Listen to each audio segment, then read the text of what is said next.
How's it going? All right, so from my last post, I was told that basically I was almost being biased towards the African American females, which I felt like wasn't completely true, but at the same time, I I take into all opinions to make sure that I address every topic how I need to. So, for instance, I discussed African American females within African American relationships, and I was being said that, well, basically, I was being told from my input that I was trying to make sure that the African American females was being obedient by any means.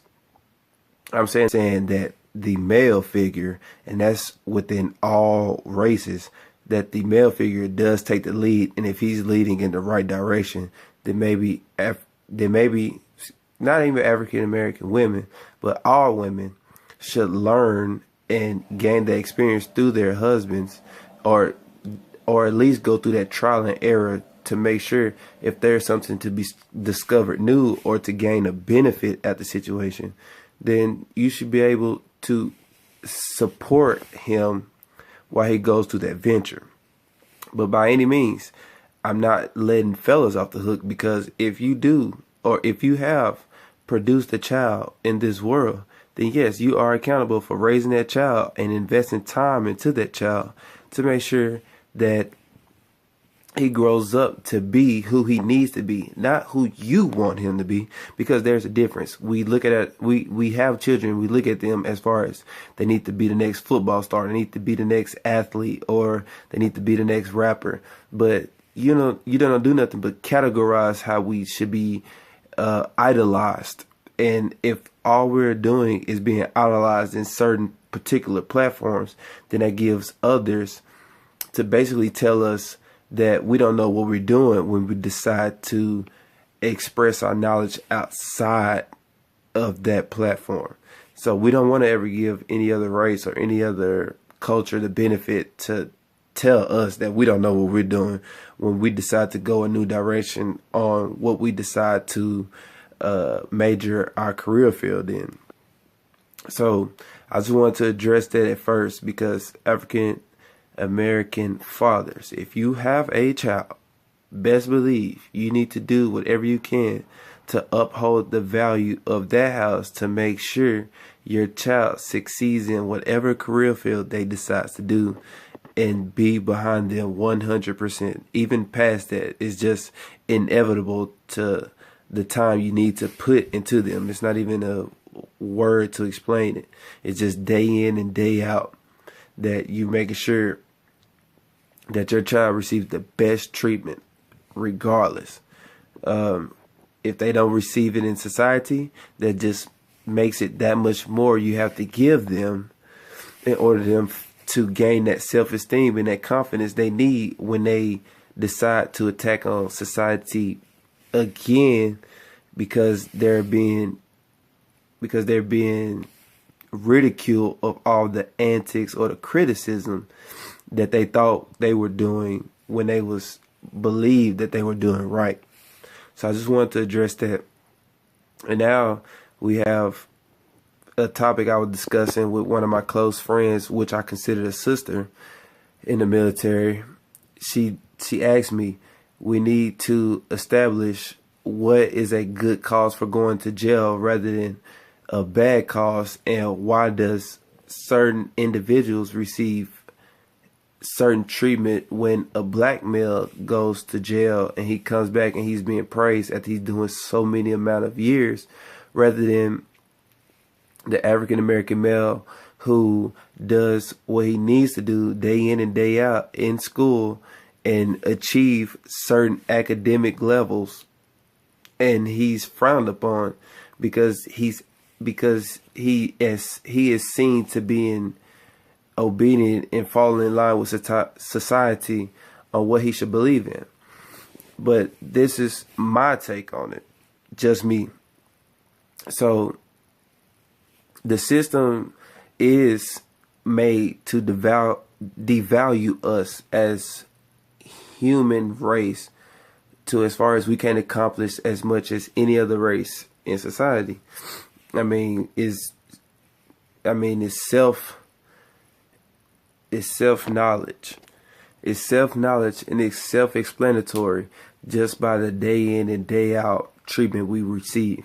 So if you get one black man, one African American male in jail, and he comes out and he had to suffer through the justice system that showed him inequality, of course he's going to be praised because he had to embrace uh a treatment that he did not deserve, and he still came out probably strong, or as strong as we seen him before he even went in there, and he still kept the same mindset. But if he come out anything less than that, then we either make fun of him or we don't see him as something to be appraised because he lost value within himself. But if we look at the academically strong African American males in society, they're the ones who's trying to achieve something.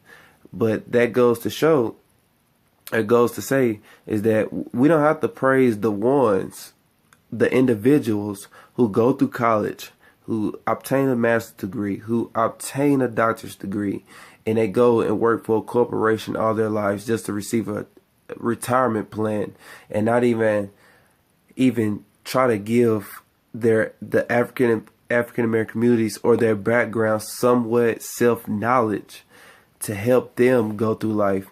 I'm not saying praise that, but the ones who do come back and does focus on trying to empower our people or bring some sense of enlightenment, then that's what we have to take into consideration. And that's the ones who we need to praise, because everything is just not inhumane and it's not injustice, but there are certain vulnerabilities that each culture take to where we're trying to gain economic dominance over the other.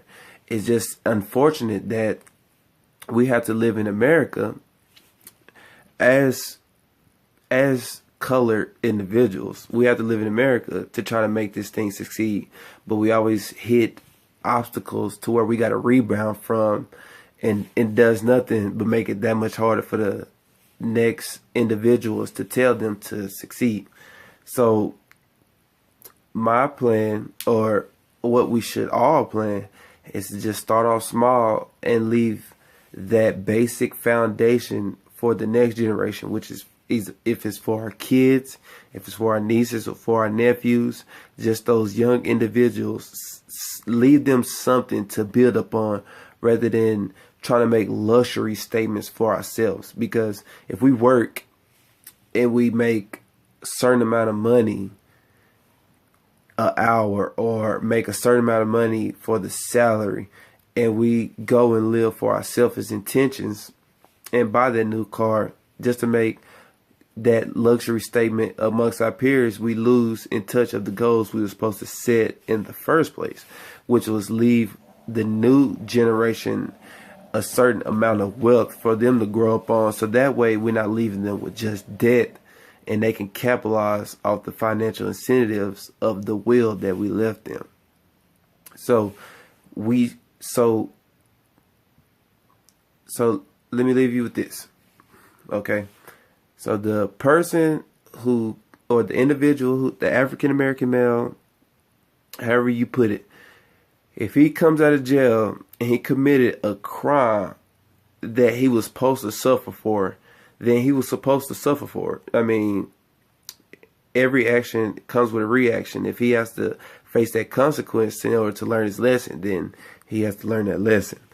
But for those criminals who has been criminalized for no reason, then of course you're supposed to give them a sense of enlightenment to where they can bounce back from it and still be the individual who they are. As long as you're not appraising a criminal who had commit the crime. That's two different things. But if you do have an African American male, or you do have that individual who was going out seeking knowledge, obtaining the academic grades and the scholarship he was supposed to, and and come back and help his people gain the same sense of knowledge, then yes, that's who we should be appraising. But at the same time, if you get a person who established getting a degree and all he does is work for a corporation that doesn't bring back no monetary means within the black communities, but only for himself, then he's just as miseducated as well. So who do we praise? We praise the ones who gains knowledge, or whether that comes through college, or whether that comes through self-belief or self-knowledge or self-help, whatever avenue that comes from. If that individual is coming back to communities to help the community grow, to give them a sense of awareness, to be like, this is what we need to do, and this is what we need to form, and this is the base we need to establish in order to grow, that's the ones we need to appraise, and that's the ones we need to follow behind. Whether we want to be a leader, I'm not saying you can't be a leader, but we need to learn how to follow those who's trying to lead with the knowledge that's trying to put us in a better predicament before we go and venture out task on our own. So it just goes hand in hand. All we need to do is basically listen to each other, come together, and make sure we unite for the same agenda, regardless of race, religion, or academic success. If this person has the same agenda that I have for my people, regardless of what God he believes in, and regardless of what God I believe in, then we're going to come together on the same page, on the same common belief to empower our people. And that's all I'm trying to express. As long as you empowering those who stands beside you, then you can't do no wrong, and you will never be criticized unless that person who's criticizing you want to do what you wanted to do regardless. They just either lack skill or lack knowledge, or basically lack tenacity, because anyone can do it, or excuse me, most can do it, but they just lack tenacity to do it because they feel like they can't do it like the other person did. You don't need to do it like the other person did. You just need to contribute what you need to contribute to society to help them. And then guess what? It grows from there. So say that to go out like this. CTRT, conquer today, rule tomorrow. I love y'all.